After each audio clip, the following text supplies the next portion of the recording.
Welcome to the United States of Tiffany. Our commentary offers a humorous take on wrestling. Please note, we're not bullying or attacking the wrestlers. We're engaging with the choreographed sport and its storylines. Our jokes and observations are about the characters and storylines, not the real people behind them. Tourists and citizens alike, welcome. Enjoy the show, and remember, it's all in good fun.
Well, hello, dears. How have y'all been doing? I hope you are all doing well. If you are watching me over on Psych Design TV 2, thank you so much. And if you are over on Down for the Count, hello. We're going to be recapping Monday Night Raw. It just went off the air, and I'm going to tell y'all everything that was said and done. Okay, starting off, the show opened up. If I can remember, who opened the show? The Usos. At least we thought we were getting the Usos because they were rudely interrupted by Paulina in the game. Now, Paulina and her pussycat dolls came out there and they got the pussyfooting around, being real mad and shit about this masked man who keeps coming in costing the the group all of their shit. They don't like that. They're very mad. They blame Adam. They blame everybody else instead of taking any type of responsibility for anything. They tend to blame themselves, everybody else. So we all sitting there, we listening. They still droning on about how this is a conspiracy, blase, blase, blase, how they're not leaving. Adam comes out there and he's like, "Look, I don't have time to be dealing with this bullshit. Okay, I don't have time for this. Like if y'all want to come back here in the back and we can discuss this like grown adults, then bring your asses. But if you're not gonna come back in the back and discuss it, we don't have nothing to talk about. We have nothing to talk about." And of course, Paulina was like, "Oh, you want us to come in the back? You want us to come in the back? Well, we're not going back there. We're not doing that. We're not going back there because I know you know what's going on, and you keep trying to pretend like you don't know what's going on. And we are not leaving this ring until we get what we want." And he was like, "I want Bronson Reed in the elimination chamber. The only way we're leaving is if Bronson Reed is in the elimination chamber. Is he in the chamber?" And Adam was like, "You know what? I don't have no problem with Bronson Reed going to the chamber if he earns the spot. We're not handing anybody anything." So Bronson Reed, as a matter of fact, has a match at the chamber for the chamber slot next week. Just like everybody else has to qualify, he has to qualify. So as long as he qualifies, he's in the chamber. I have nothing against that. Now, if you please get your thick ass out my ring, because we got work to do. Of course, they still stayed in there. And that's when LA Knight came down there, and LA was like, "Look, all y'all little crows that y'all been putting out for the last year are now coming to roost. You mad? You mad because it was like it wasn't too long ago where y'all had a little masked intruder coming in and helping y'all out and helping beat up everybody else. Wasn't it your homeboy that was coming around here curb stomping people? Now all of a sudden it's a problem. Oh, it's a problem because it's happening to you." He was like, "All right, cool. It don't matter. Let me put it to you this way. Look, I know me and the Usos don't sit horses as well as we should, and I'm okay with that. They okay being who they are. I'm okay with being who I am. But I don't mind being on their team and whooping y'all asses tonight. Do y'all mind?" The Usos said, "Nah, we got you. Yeet, let's go." So it was a 6-man tag team match, impromptu, because this was not announced. But apparently, it was a 6-man tag team match. In this match, okay, the match happened. We're not going to go over what happened in the match. We're just going to say the match happened and that the Vision was able to pick up the win. That's not what you need to be paying attention to, bitch. What you need to be concerned with is what happened at the end. Okay, when Logan Paul got real big in his britches after a tsunami was eaten by LA Knight once again, Logan Paul grabbed the headset from Michael Cole, screaming at us on commentary about how the Vision is here to take over. We're going to do this and you can't do anything about it. Did you see that? We dominated. And then all of a sudden, he said nothing because the man's face was buried inside of the table. That's right, friends. While Brian Reed was trying to get his thick ass off the top rope and back into the day out of the ring, the masked intruder had came and curb stomped the shit out of Logan Paul. Now here come Brian Reed trying to run after him. Masked intruder gone, sped up the steps and was standing at the top of the key. Never said nothing, never took his mask off. They standing there staring at him. We still don't know who this Negro is. We don't know. We don't know. We have no clue. Okay, we don't know who he is. Pretty sure it's pretty sure I have an idea. Hey, how y'all doing? But we don't know who this man is. Okay, we're trying. Anyways, we move on from there. Okay, because after we got that, we got a qualifier match. I believe the qualifier match was next, right? Was that the next match? Thing talking about sure. I want to say it was the qualifier match.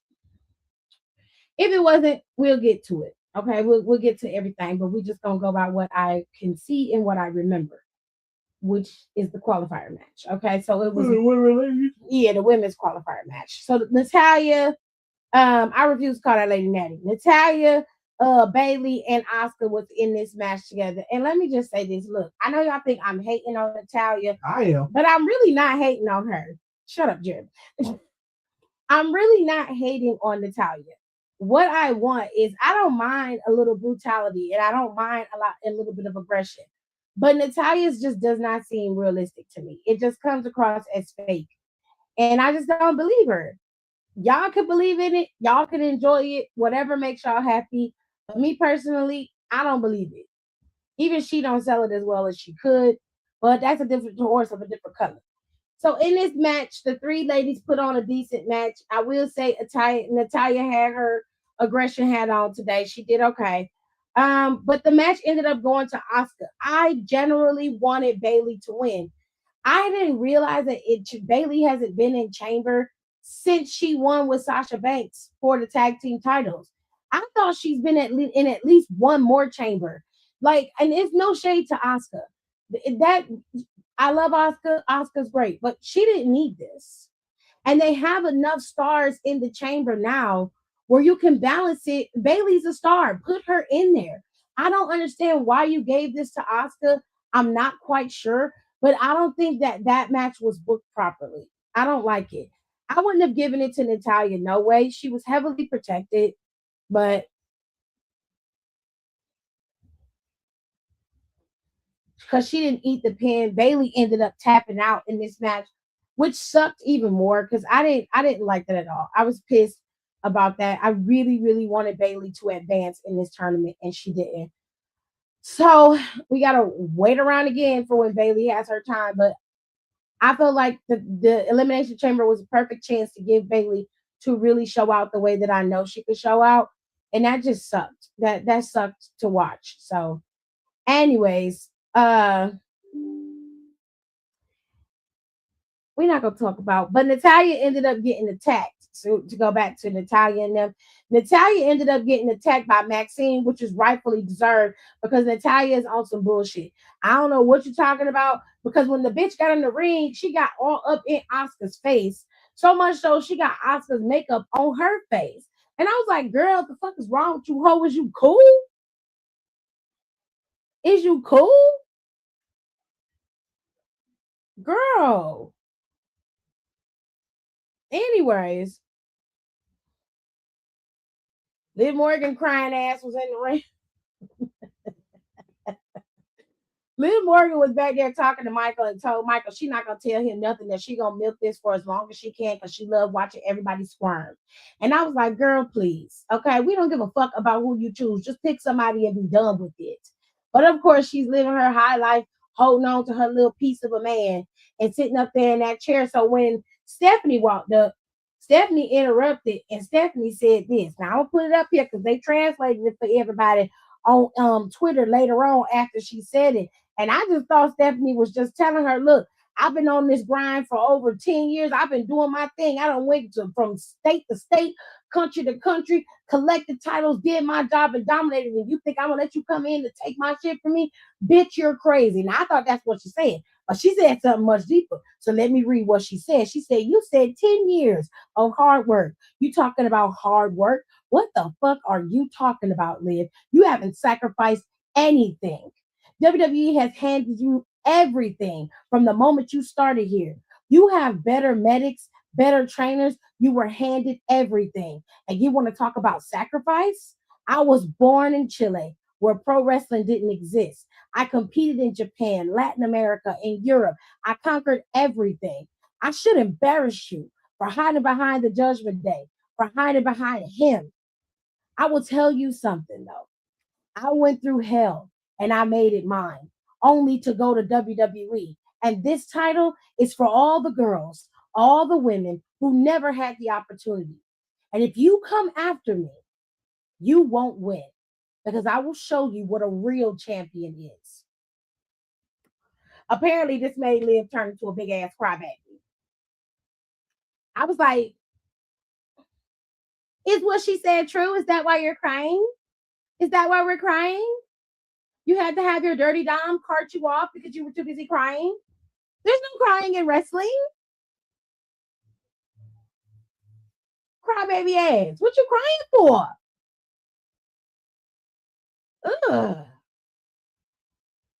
Girl, I was like, why are we crying? What are you crying for? For what? Are we sad because she read you for filth? I'm sorry. Sorry to hear that. But I don't care. I don't care. Just choose Stephanie so y'all can go at it and then you can really speak your truth. Now, if we're talking about Liv, outside of character, then we all know that Liv Morgan has had a hard life and she has struggled.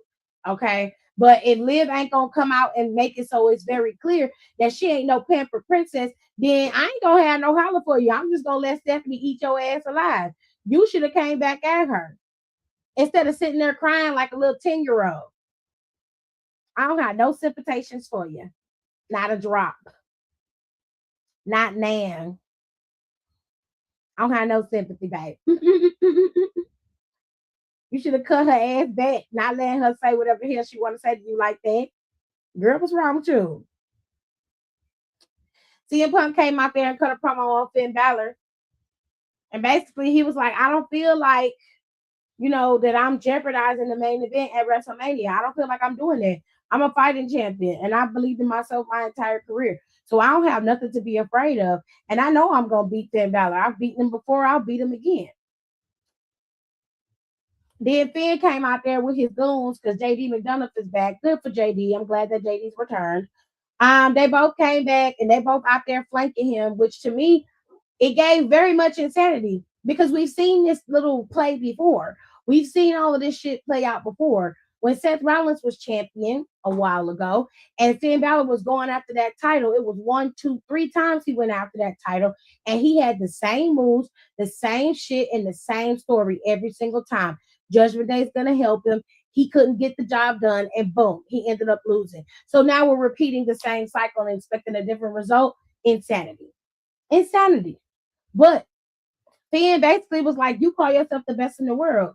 The best in the world to me is going and learning and beating the luchadors. The best in the world to me is training and earning the respect of all the Japanese dojos. So if we're going to run this down and make it very clear, if we're being honest, by that definition alone, I'm the best in the world. Okay?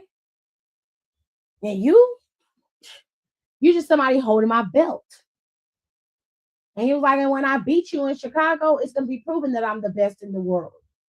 And he said, not only is the main event not in jeopardy, it's going to be improved because I'm going to be in it. And I was like, okay. So CM Punk was like, you know what? The reason why I hunted you down and gave you the opportunity that you rightfully deserve because you once were one guy. He said, let's keep it clear. He said, all those things you mentioned, all those things you did, yeah, you did them. I don't take that from you. But if I recall, you did them by yourself. I don't understand why you have JD McDonough, big bobblehead, and you've got little baby Mysterio out here with you for what? He said this whole time you've been in Judgment Day, it said a theory, it would mean that you would have elevated them. But it just seems that Judgment Day is dragging you down to their level. He was like, look at you. Your homeboy got 2 titles. And if we're going to throw a monkey wrench in there, I would have been like, the only title you've ever held while you was in the Judgment Day is a tag team title. And every time you've gone after a singles title, what happened? Either Judgment Day collapsed or you couldn't get the job done. And you're asking yourself why? You're sitting here and you're standing here telling me that you're the best in the world. Please. Please. Well, he said, you know what? It's cool. Because I know what this is. He said, you're trying to convince me that you didn't come out here and plan to jump me when you got these 2 goons on your side. All right, cool. So CM Punk turned around, put his back to Finn Balor, and he was like, so go ahead. Go ahead. Do what I know you're going to do. Be the man that you become and not the man that you should be. Go ahead and jump me and just prove everybody right. That when it's all said and done, you need Judgment Day more than they need you. He stopped his homeboys from jumping them. They stand there like, what are you doing? We had a plan. And he's like, no, don't do that. So we don't know. Now listen, I want y'all to spin reality for me for a second. Now we know that WWE has been having a hard time selling tickets, right? Because WrestleMania is not selling the way that they thought. Not only that, but they have been blocking city, they've been blocking restaurants and watch parties all throughout the city of Las Vegas. You cannot do a watch party in the city. You either go to the stadium or you're not going to be able to profit off of watch parties in your building. Okay? So what if Finn Balor wins this title in Chicago? Oh, damn, wait a minute. They ain't show that on TV. Hold up. What they ain't show on TV? Fucking Maxine beat the shit out of the title. Yes, they did. Is it the backstage? No, it was right after the match was over. Yes, they did. I showed it to you. See, this how I know you don't be paying attention. Yes, they did show that. Now, what if Finn wins? Right, my bad. What if Finn wins? What if he wins? Then what? The main event is Roman versus Finn Balor. It'll be different. Now, a lot of people are excited for Roman versus CM Punk, though. I personally don't think that match going to be any greater than anything we've already seen from those two. The lead up to that match will probably be great, but the match itself, I don't think it's going to be good. But Nicole said, don't nobody want to see that. Listen, they got to do something. And knowing them, they probably going to bring Cody's ass over there and throw him in the mix and make it a fucking triple threat, which I don't want to see that either. But we're going to move on. We're going to move it right along. So El Grande Americano 2.0 got mad because El Grande Americano 1 is in a qualifier match next week. So he went to Adam and begged for an opportunity. Adam said the qualifier matches are done. They're done. We're not changing it. We're not adding to it. So El Grande, he said, so what do you want? So El Grande was like, how about an Intercontinental Championship match?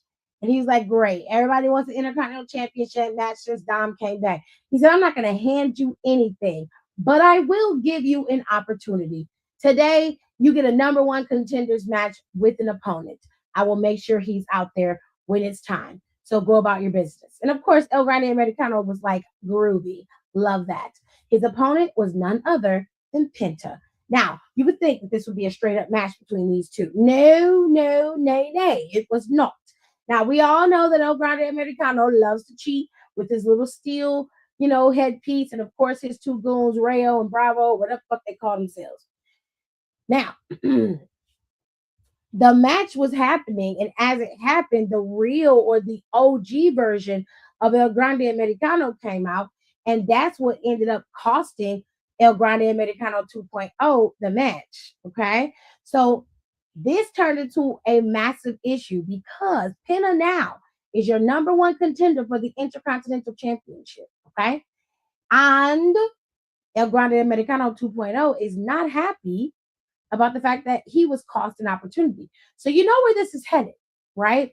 You're more than likely going to get a mass versus mass match heading into WrestleMania, which I'm actually pretty excited for because outside of the character work of both of these men, right? Ludwig and Chad Gable both can do really great matches. So I expect nothing less than greatness from both of them if they have this match.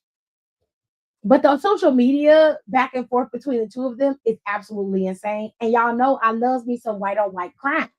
Okay, I live for white on white crime. It's amazing. The match ain't going to be good, but the Punk and Roman match in perspective needs to happen. Fair enough. But I'm just saying, given what we know, all the bullshit that's been happening as of lately, it ain't too far-fetched to think that they would pivot.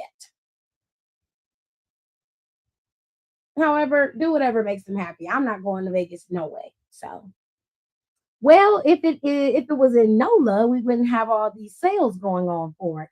Oh, shady boots. That's not my problem. It doesn't matter. I'm gonna be at home trying to eat nachos. If we make nachos, I don't know what we're making for Mania this year. What we cooking for Mania this year? We gotta figure out something. Anyways, y'all. So AJ Lee came out, and AJ Lee decided she was gonna, talk about her potential title run as Intercontinental Champion. I'm gonna be honest with y'all. I don't care. I'm not trying to be disrespectful to AJ Lee because love her down. Good for you, babes. You're back. Do you? I don't care because Becky don't care that much. And you can kind of tell with the way that she has been operating in terms of her character work with AJ Lee, the fear that she has to me doesn't make any sense. It makes no sense whatsoever. I can understand it if AJ Lee has been like an imposing figure, costing her everything, or and I know she's lost to AJ Lee at every turn, right? Every doubles match, every match that she's had where she's had other people to flank her, she has lost, right? But AJ Lee hasn't been staying around. So she's not much of a threat to her until she's there. And even when she's there, Becky doesn't play it right, in my opinion. She gives her way too much power over her. And I know it's supposed to be that AJ Lee's in her head and she can't help it, but it's not like they're placating.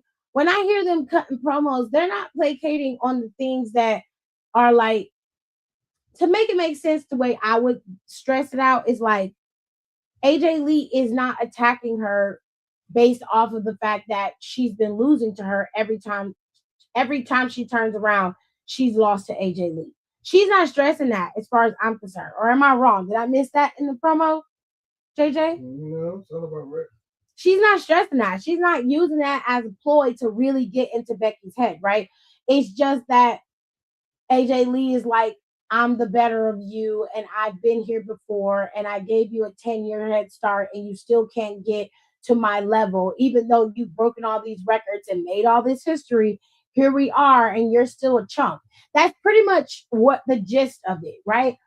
Whereas I just would have been like, every time you turn around, every time you make a play for me, every time you talk crazy or do something weird, and I'm here, you always lose. You lost at WrestlePalooza. You lost at Survivor Series. You will always lose when it comes to me. You will never best me. And that's your problem. You can't beat me. And you know you can't beat me. Like that's the thing that I felt like she should have rested in. And I understand AJ Lee has a lot of back and forth, right? She's like, I'm coming back and I'm proving to myself that I can do this and I haven't lost a step and I know I can get this done, right? I get all of that. No shade, I'm cool on that. Right. I just wish she would have leaned more into the fact that Becky hasn't beaten her since she got back, which is true. She hasn't. You know what I'm saying? Then Becky came out there and was talking shit, basically told her she been doing nothing but writing comic books for 10 years and they ain't nobody buying them. And I was like, that's fucked up. I was like, anybody buying your comic books, girl? Are they slop? Anyways, AJ was like, you can bring your ass in the ring then and we can just fight. We don't even have to worry about no titles. Because I know we got a title match at in Chicago, but what about us just brawling right now? I slap you in your shit and you try to compete against mine. Let's go. What's up? And of course, Becky was just standing there, acting like she wanted to punch her in the face, giving all these hard faces and wasn't doing nothing. She was like, come on, Becky, I'm right here. Put her hands behind her back and everything. And sis couldn't do it. And here's the thing. She would rather talk a bunch of shit than to just fight the girl. I would have slapped the shit out of her. She put her face out there. I would have slapped her. She didn't do that. It just the optics of it, the unnecessary not selling of it is making me lose interest. And as while I understand that this is something that they're really looking forward to, this looks like a match that probably is not going to end at Elimination Chamber.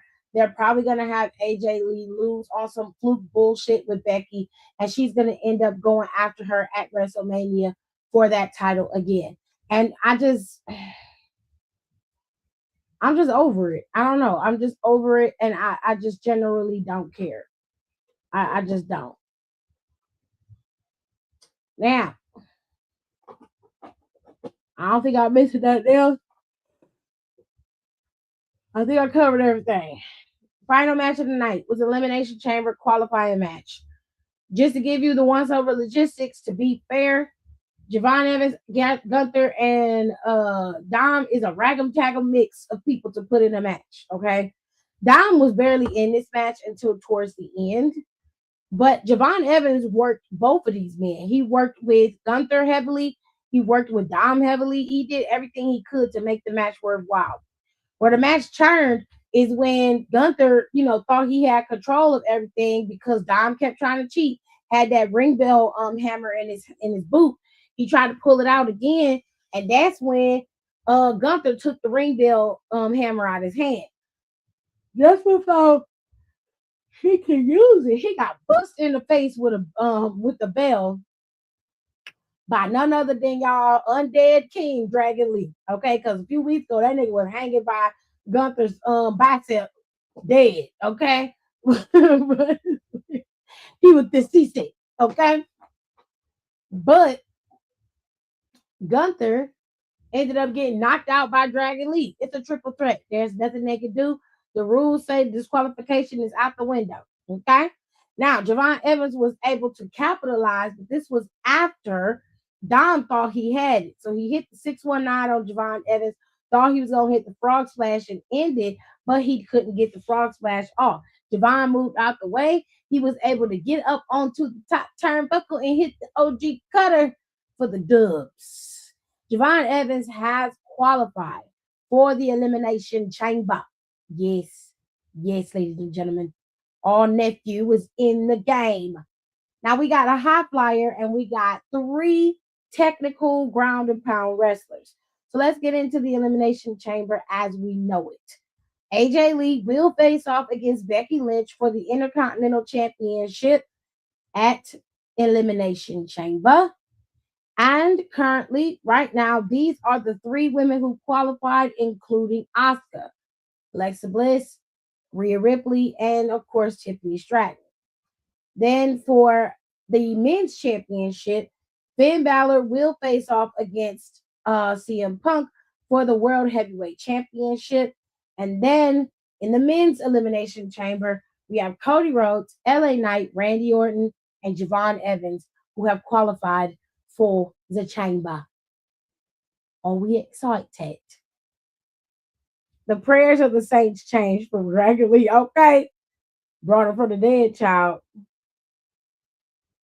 Okay. So, ladies and gentlemen, your chamber has been set. We have 2 more qualifiers. Okay, so Friday we have a qualifying match with Charlotte Flair, fuck ass Kiana, and we got another one. Who is in that qualifier match on Friday? Oh,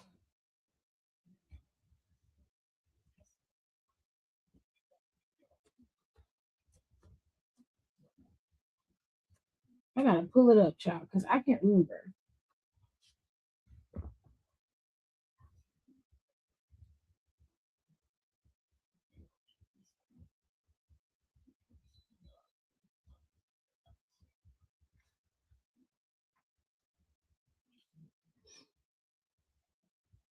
Okay. So Friday's matchup is Charlotte Flair, Nia Jax, and Kiana James. They will qualify, all potentially qualify for the Elimination Chamber. And on the men's side, you have Carmelo Hayes, Trick Williams, and Damian Priest, who will be competing for the men's qualifier. Then on Monday, we have a qualifier match with Bronson Reed. Oh, it's Bronson Reed, Jay Uso, and somebody. Who is that third man? My brain. Work, goddammit. Anyway. Okay. It's Jay Uso, Bronson Reed, and OGL Grande Americano. And then for the women, you have Io Sky, Raquel, and Kyrie Sane. Those are the last of the qualifiers. Second to last, because Friday they should have one more set of qualifiers because we'll be heading into Elimination Chamber by then. Next weekend. Yeah, it's next weekend.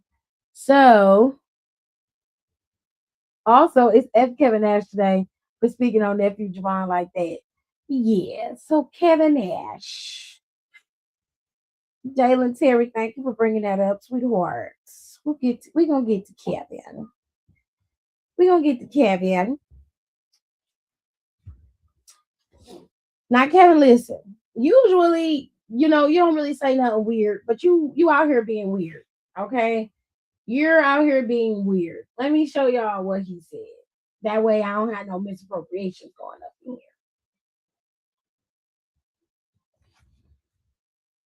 Cause I don't want nobody to think I'm just misinterpreting shit.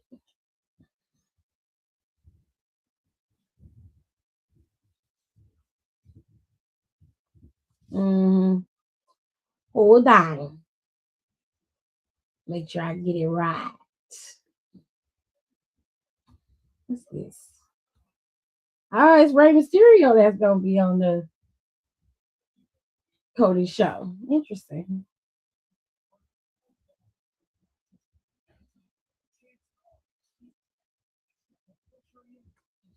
I thought it was gonna be fucking I don't know who the hell I thought it was.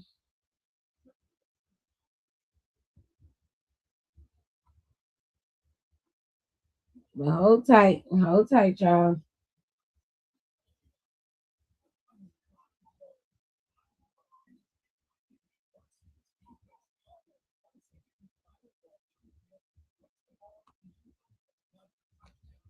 Oh, they got the pictures up here and everything. Cute.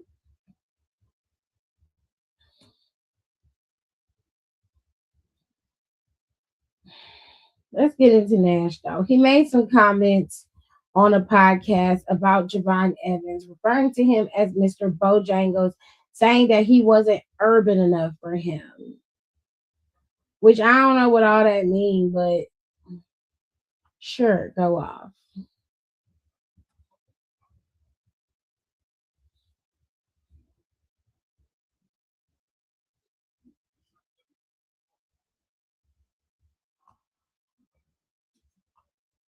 Also, Ricochet is still talking, so we'll just say sure. We'll just be like, yeah, sure, whatever makes you happy. We haven't seen Royce Keys either. Where is he? Y'all had him debut in the Rumble only for him to not do nothing. What the fuck?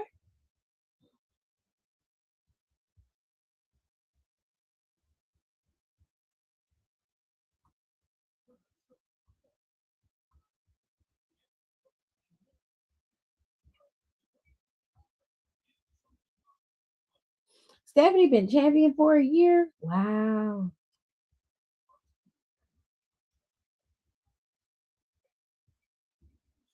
All right, so let's read what he said. Read. I found it. All right. So over on Twitter, they have, put Kevin Nash's entire quote up, and we're gonna read it because no one likes to be taken out of context, right? Yes. So instead of making it seem as though he said something else, we're gonna tell you exactly what he said. Verbatim. We ready? Good. It says, and I quote, he's an incredible athlete. He's a little bit too fucking Mr. Bojangles for me.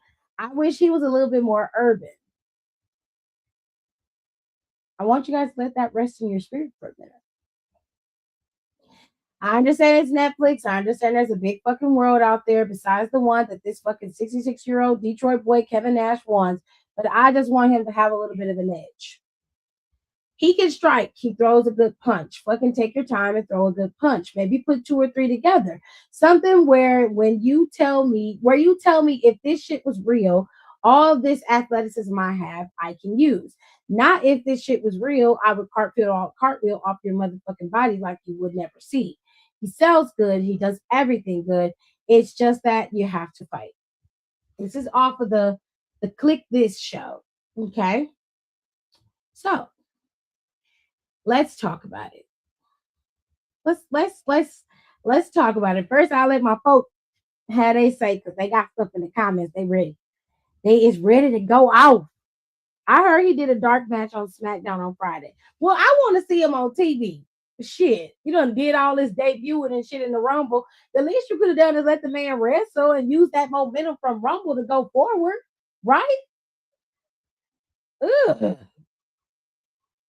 Nicole said Javon nice because I would have said some wild shit to Nash that would throw him and get me banned on Twitter and Instagram. Would have hit triple nose with the you better get him before I do because I'm gonna hurt his feelings. Better ask Tony about me, period. Okay, so I will preface this by picking apart what he said, and then we'll go into it because the racist part is at the very beginning. And I'm just going to be honest with you. That part is a full on microaggression.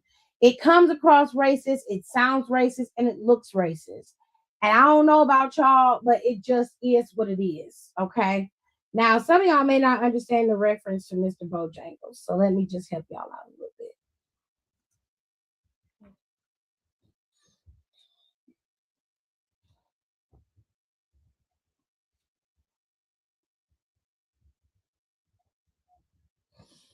Let me just pull it up so y'all can see for yourselves. Okay, hold on. Time for a history lesson, loves. As usual, you're always learning something over here with me. So when you Google Mr. Bojangles dance, up comes up the famous actor and dancer, Mr. Bojangles. And his name was Bill Robinson. Okay. And Bill Robinson was an American top dancer, actor, and singer, and he was best known and most highly paid black entertainer in the United States during the first half of the 20th century. His long career mirrored changes in American entertainment taste and technology. Okay. Hmm.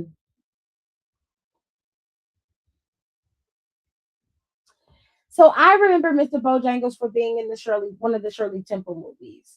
If I remember this dance scene that you're seeing here that's over on YouTube, it's from a movie called The Little Colonel. And Mr. Bojangles was teaching Shirley Temple how to do his infamous stair dance, which is a scene. So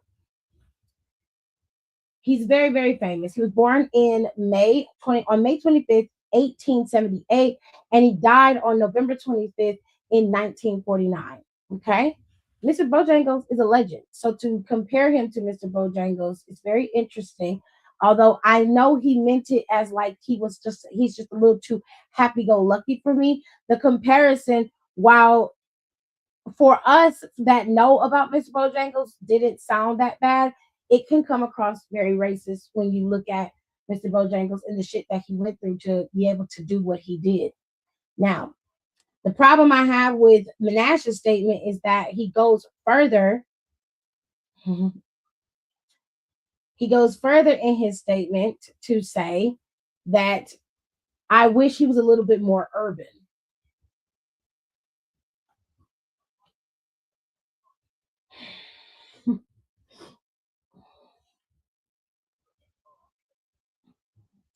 I don't know what all that means, but I'm just gonna take it as this is some bullshit.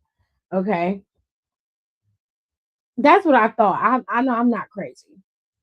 So he wants to be more and wants him to be more thuggish. That's what I think when I hear urban.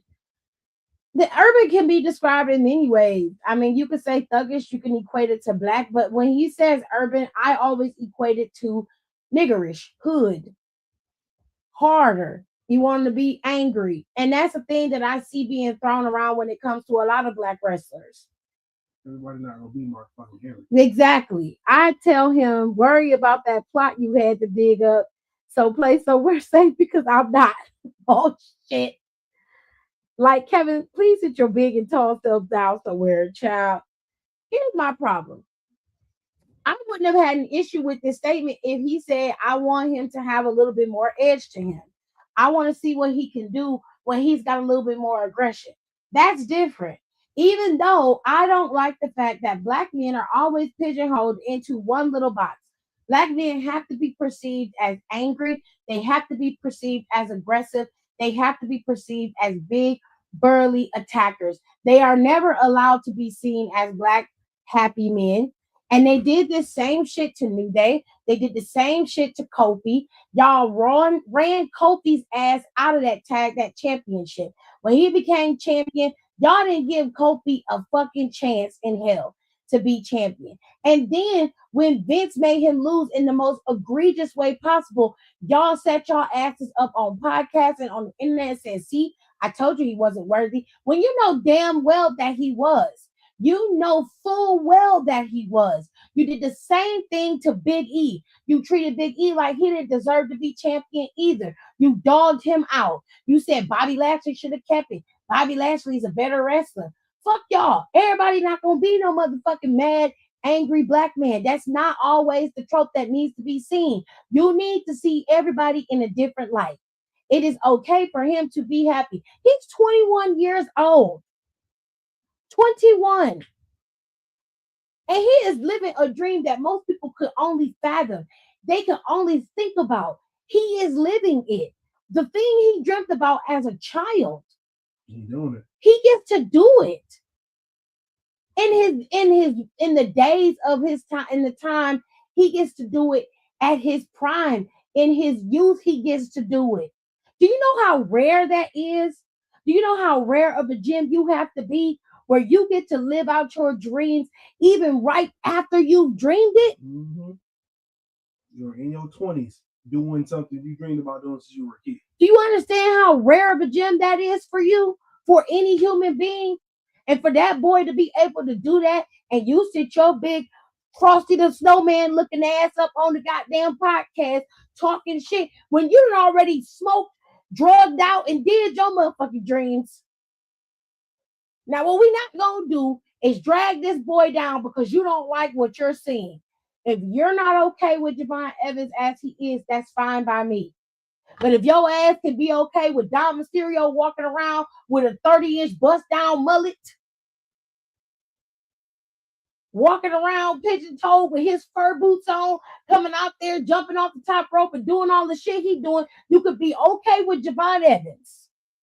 If you could be okay with Vanity Project and their terrible haircuts, their haircuts are horrible. If you're all right with Vanity Project and their bullshit, then you could be okay with Javon Evans. Stop fucking playing with me. Leave that boy alone. And when it's time for him to show you depth, he will show you depth. He just got there. You do not put those requirements on anybody else.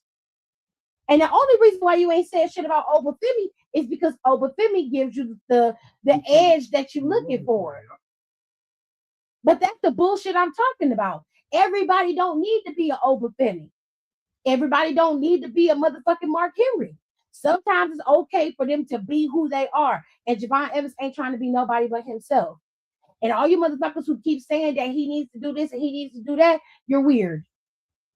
You're weird because your requirements aren't placed on anybody else. You only do that to black people. And that's the strange part. Y'all do it to Bianca. You do it to Naomi. Y'all didn't give Naomi no respect until she went heel. And that's crazy to me.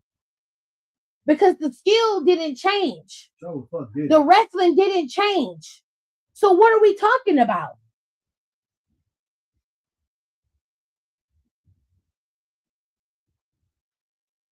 Fuck out of here. I don't want to hear that shit. It's Black History Month too. Y'all always find some way to do some ignorant shit on Black History Month. Sick of this shit. She said, because I would go there. And that's all Kevin had to say. I would disagree, but I wouldn't be this mad about it. That's what I'm saying. All he had to say was, I wish he had a little bit more edge to him. And that would have been cool with me. I would have been like, okay, elaborate. What you mean by edge? But the moment you go further and be like, he needs to be more urban, what does that mean? Because you're equating urban to blackness. Mm-hmm. And I'm sorry, but that just is not true. You bought me with Mr. Bojangles shit. You're on some bullshit. That's why Kevin built like an apostrophe, bitch.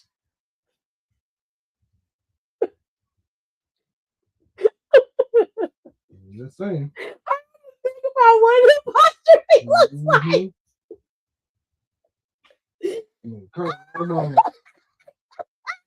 Well, I'm gonna do something. Just be the bigger man and walk away. Apparently, you can't do that straight. I can't.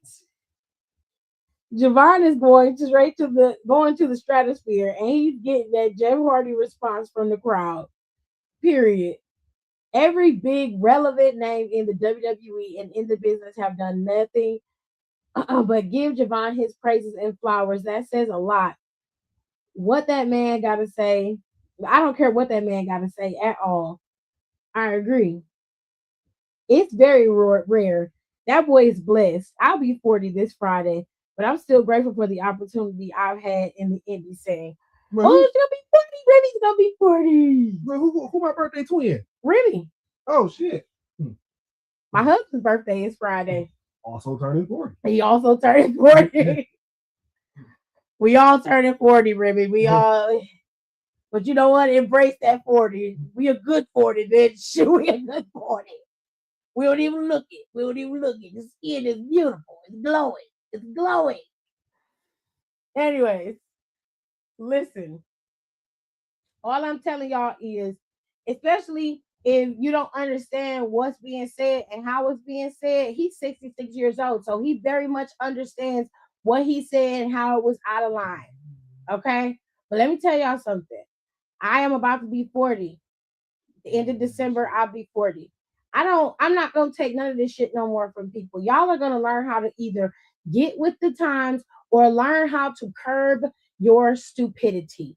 Because this was just dumb. I'm not saying you had a shitty take on Javon. You can say and make your assessment about Javon Evans on your own all you want to. But my problem is you had to make it ugly in the beginning instead of just saying it right so it didn't come out so nasty. Now you got people like me and all of the black diaspora on your ass because you saying weirdo shit. This is what I want y'all to do from now on. like the rest of us should do, what I do. Because sometimes the things that's be in your head just do not deserve to be on the fucking internet. You feel what I'm saying? Before you say anything, write that shit down in your notes on your phone. Like type that shit out. Tell me if that made sense when you said it. You put it in your phone, you reading it back. That sound racist. Maybe I shouldn't say urban at the beginning. Yeah, I'm just gonna say he needs to have an edge. Like really run through the script. You know what I'm saying? Really check and see if your thoughts are really valid. Because that is how it's not a political correctness. Because some of y'all are weird when it comes to that. Y'all be like, oh, y'all just want me to be politically correct, and I'm not trying to do that. No, because our politicians are not politically correct. The fuck I want you to be that for? If I wanted you to hurt my feelings, I just tell you to tell it to me straight. What I want you to do is act like you got some goddamn sense, because I don't sit up and think of ways that I can say things that are racist against you. You're referencing a historical figure to this young black man for what? I need to understand why you're correlating Mr. Bojangles with Javon Evans. Is it because he's a happy-go-lucky person because he smiles all the time? Is he supposed to be angry all the time? Is he not supposed to have a smile on his face and enjoy the life that he's been able to curate? At 21, he's been able to curate this. Because I know damn well your ass wasn't there at 21. Because if you were, you'd be dead. I'm just going to keep it real with you. You would be deceased. Okay? Because you wouldn't be able to survive it. You just wouldn't. He said, birthday twins. He said, hey, we look good as fuck. and do. I would have went to Hunter and told him to get his friend, period. As my grandma used to say, don't let everything that comes to mind proceed from mouth, period. Right. Because it's word vomit at this point. And you could have saved yourself a lot of trouble just by going over what you're saying in your head or just writing it out. Like, I'm not even trying to be funny. I'm dead ass serious. This was stupid. And it didn't even have to be that dumb. It didn't even have to be this racist. You could have easily just said, I want Javon Evans to have more edge to him. I want him to be more aggressive when he throws his strikes. He's good at throwing strikes, but sometimes I just need to have a little bit more oomph to it. You know what I'm saying? So it looks cleaner. It looks like it's realistic. It looks like if this boy was in a fight in the street, he'd be throwing hands. He'd be whooping ass. That sounds different, doesn't it? It don't sound like I need him to be a nigga. I need him to be a plain, flat out nigga. I don't want him to be no Sambo ass, tap dancing ass nigga. I don't like that. Give me a raw, hood, country born fed nigga. Because that's what I heard when I heard him say Mr. Bojangles and he needs to be more urban. That's what came in my mind. Am I wrong? I'm wrong for that? Maybe I'm wrong. No, that's what I thought. That's what I thought. I need him to be more niggerish.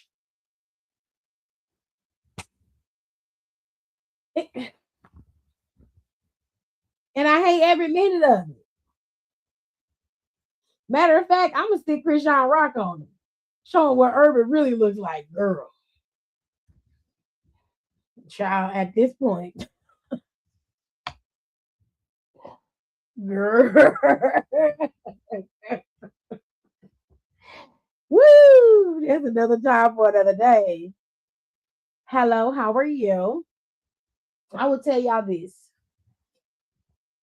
I understand that he's older, but that's no excuse. It needs to be curbed. You can say whatever you need to say about a wrestler and assess them without going in on their race and making it racial. He made it racial from the very beginning, and he didn't have to. I have easily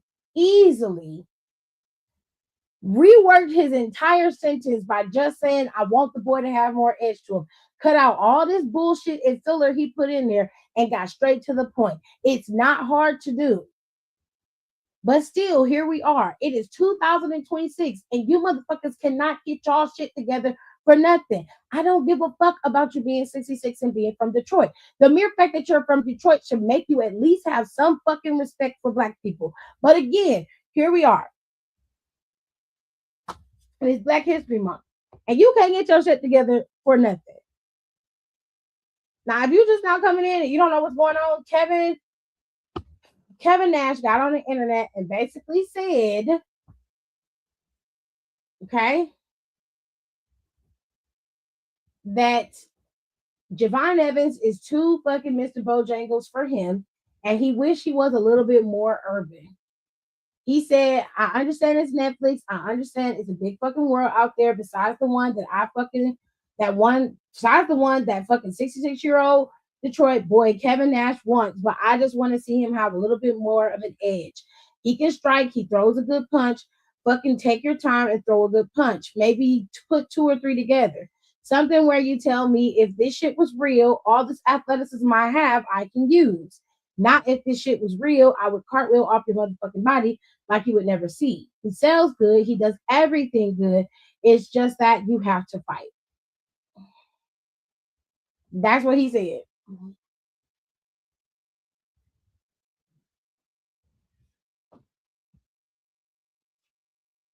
And I just want him to be quiet because he put his whole foot in his mouth by saying this, and it was unnecessary. Speaking of putting your foot in your mouth, let's talk about Ricochet. Ricochet has been on quite the tear on the internet as of late. And he recently put out a statement about Finn Balor, Shinsuke Nakamura, and I want to say it was a third person that he had on there, and I don't remember who that person was. Let me see, because I shared it in my group chat. And I really do want to read what he said. So let me go back. Let me see if I can find it. I don't think I put it in here. Here it goes. So Ricochet basically said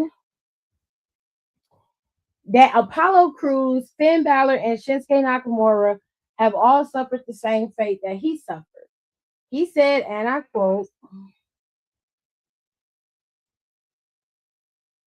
same thing happens to Balor. He said, Ricochet says his 5 years on the WWE main roster tarnishes wrestling legacy. And he said the same thing happened to Balor. It happens to Balor, Shinsuke, and Apollo, and many others. WWE kills legacies and the love of the sport. It's what they do best. So here's where I think he's wrong. If your legacy is defined by what you did in WWE, then your legacy really wasn't solidified before you got to WWE in the first place. My problem with Ricochet is he sounds like a bitter ex. And while I understand that he has a right to feel however he feels in terms of his time in WWE, I have no issues with that. Talk your truth. But when you speak on other people's careers and how you equate them to yours, you have to know that you are far behind all of them, even before you got to WWE. Without Finn Balor and the Bullet Club, a lot of people that people idolize and love probably wouldn't be at the top of the mountain right now. Finn Balor is the one who set forth a lot of people's careers, including one of your favorites in Cody Rhodes and in Kenny Omega. Without him and the initiation of the Bullet Club, there would be no slot for the Good Brothers, for AJ Styles to come into New Japan and take over. And for everybody to come behind them with the elite of the Bullet Club, like the Young Bucks and Cody Rhodes, like I said, and for Kenny Omega. All of this stuff was set in motion by Finn Balor and the Bullet Club prior. So for you to sit up here and say that Finn Balor's legacy is now tarnished, not only is that not true, it's a bunch of bullshit for you to be putting that off on them when that's how you feel about you. Okay? That's how you feel about you. Furthermore, the same thing goes for Shinsuke Nakamura. Shinsuke Nakamura's legacy isn't tarnished by WWE. It's been slowed down, true enough. I don't think he was booked right, just like I don't think Finn has been booked right. I don't think that Apollo Crews has been booked right. But to say that legacies have been tarnished, do you understand the idea of what a legacy is? It's ridiculous. It's ridiculous. it makes it seem like everything that they've done prior to WWE is now irrelevant because they've been in WWE. So you're just gonna be like, oh, WWE just completely erases everything that they've done, and they've destroyed their red legacy. They've destroyed them in their entirety because they've been there and they haven't been booked right. If that's the case, then how come Ciampa was able to leave WWE and go over to AEW and do some really amazing matches from what I hear? Shouldn't he now be tarnished because his legacy wasn't as great as it could have been? If that's the case, then guys like Samoa Joe shouldn't have been able to go to AEW and do amazing things there either. Like the way you're talking, it's not that you are not allowed to say how you feel, but what you're not allowed to do is go after other stars who have been thriving in WWE at one point. May not have been thriving by your liking, but they have thrived on in different air spots. Sami Zayn being one of them. And you're sitting here like, yeah, well, Sami Zayn, his legacy was better as El Generico than it was as Sami Zayn. I need you to not only show some respect to your peers and respect them for the legacies that they've created, but also respect the fact that they work for the company currently, and there's really nothing that they can say or do to work talk against what you're saying unless they're asked. It's unfair for you to say this knowing that they cannot defend themselves. And what really baffles me is that you know exactly what you're doing and you know what you're saying is out of line per these people being at least peers, co-workers, former co-workers, and possibly some of them being your friend, and you out here talking reckless on them like that, I wouldn't fuck with you after that. Because you jeopardizing my money and you jeopardizing our friendship at that. That's a no-go for me. You out of line.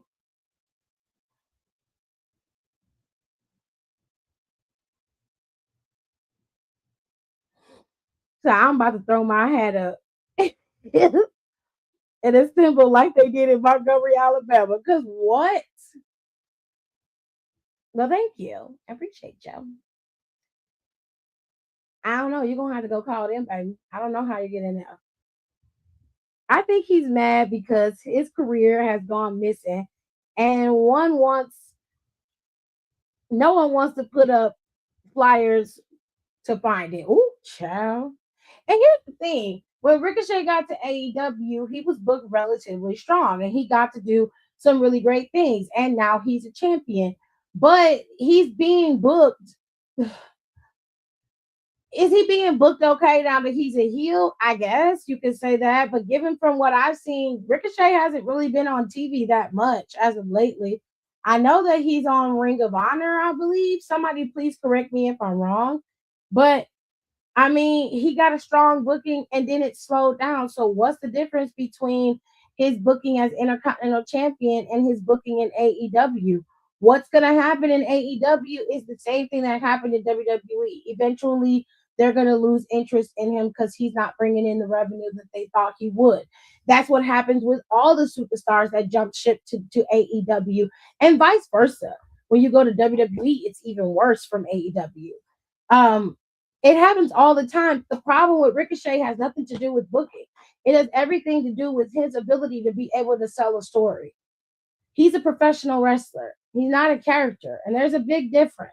And while, yeah, he makes it fun, they're having a good time calling him bald and all that stuff catches on, eventually it dies out. And then where are you? You have nothing to show for it. And I'm not saying he's not a good wrestler. He is. But the problem is, this is the man who needs to have the edge. And I'm not talking about running around being crazy, cutting people and wiping blood on your clothes. That's not an edge. That's a gimmick. We're talking about you being real and down to earth for a second and really honing in on what you want your character to look like and what you want him to be. And since you have a lot of freedom in AEW, it shouldn't be hard for you to curate that character. But I know that you can't because you don't know how to. Because if you did, you would have done it already. But I digress.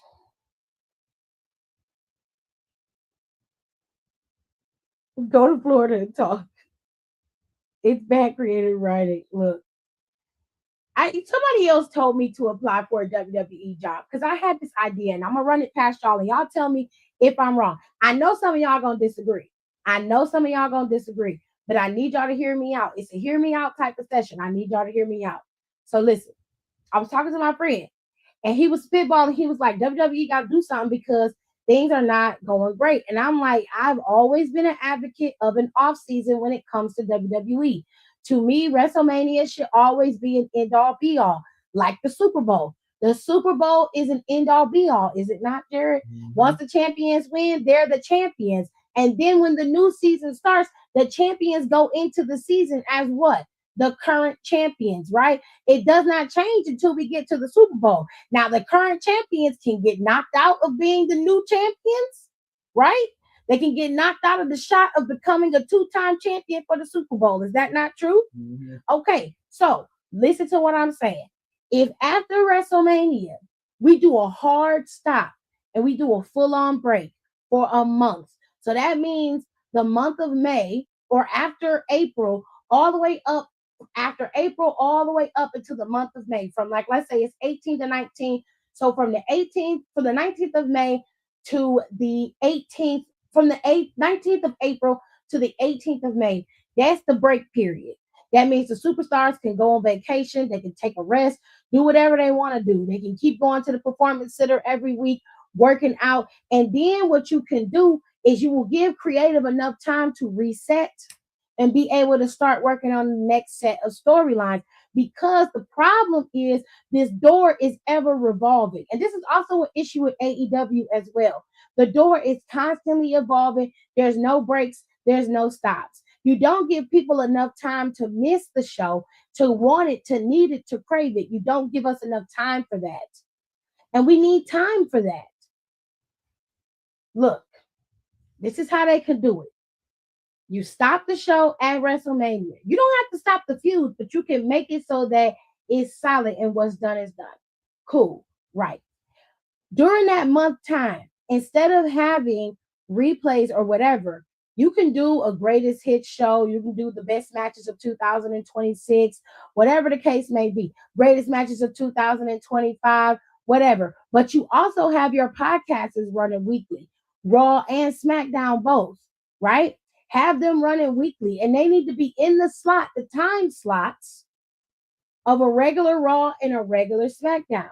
Okay. You have that shit going every week. And this is where you start to build the next set of feuds. This is where you lay out how you're going to start bringing it in. You have your panel up there. You sit and you talk. And you talk about how I would move as the champion now. I would come in and assert my dominance as champion. You would set up how they would bring in the next set of people, who would be coming after the title, who should be the next number one contender. You would have time to do a number one contenders tournament, which the first couple of months or the first month of Raw, you would have plenty of time to set up before we hit Backlash. Okay? This is before we get to Backlash. You would have a whole tournament set up, and this would not be a tournament based off of emotion or some type of feud that's already building. No. This tournament would be a freestanding tournament of either just former champions, or you would do all new superstars. Everybody that has never been a champion gets a shot at the title, right?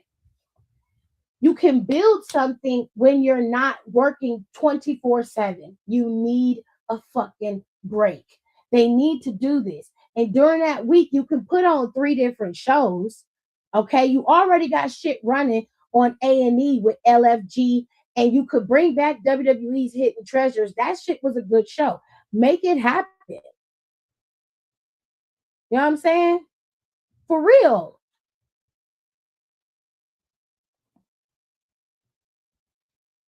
I'm not gonna lie. The only thing I truly remember from Ricochet was when the Trick and Mello was clowning him about holding the mic.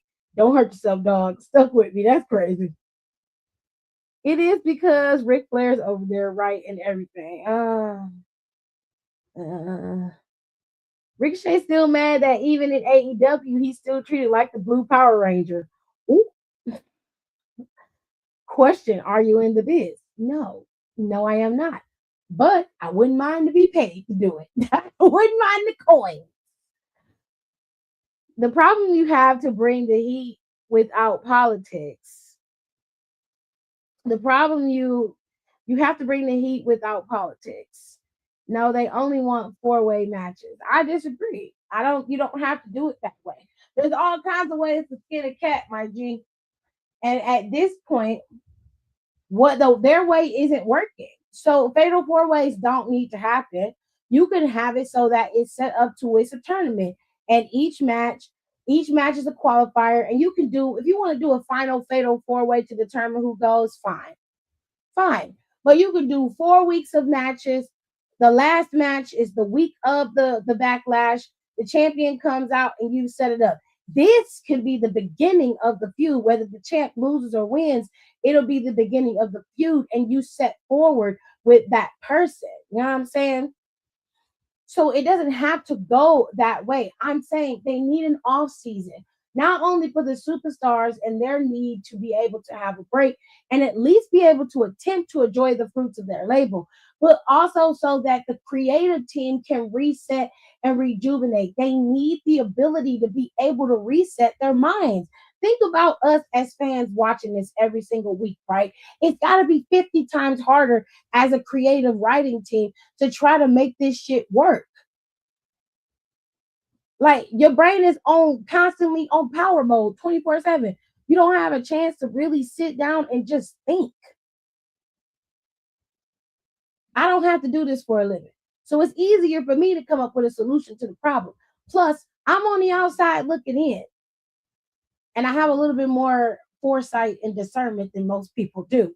So it's easier for me to see a problem happening down the line. Whereas somebody creating this story, they might say, oh, this is cool for right now. But in the end, it really isn't, because you're making decisions based off of ticket sales and what everybody else is thinking, but you're not thinking about long term and how this could affect the bottom line of the stories that you're producing. Your only concern is to make sure WrestleMania is a banger. But you didn't do that checking before you set WrestleMania to be Mania for this year, which is what you should have done. You should have stayed in New Orleans and you wouldn't be having that problem right now. Ticket prices would be reasonable and everybody wouldn't be causing you so much strife. But you thought you were invincible. You thought that WWE would be protected, and you put yourself in a bind, and now you're going to have to dig yourself out. Now they're putting tickets on sale at 25% off because you're not listening to your fans. And it's just starting to become a problem. I want an off season. It gives the superstars and the fans a break. Some people have been complaining of an overload of PLEs as of late. That's what I'm saying. I used to love the countdown shows with the superstars talking about it and giving their opinions. Exactly my point. They are not concerned. Spot on. So here's my thing. You can bring back New Day's podcast.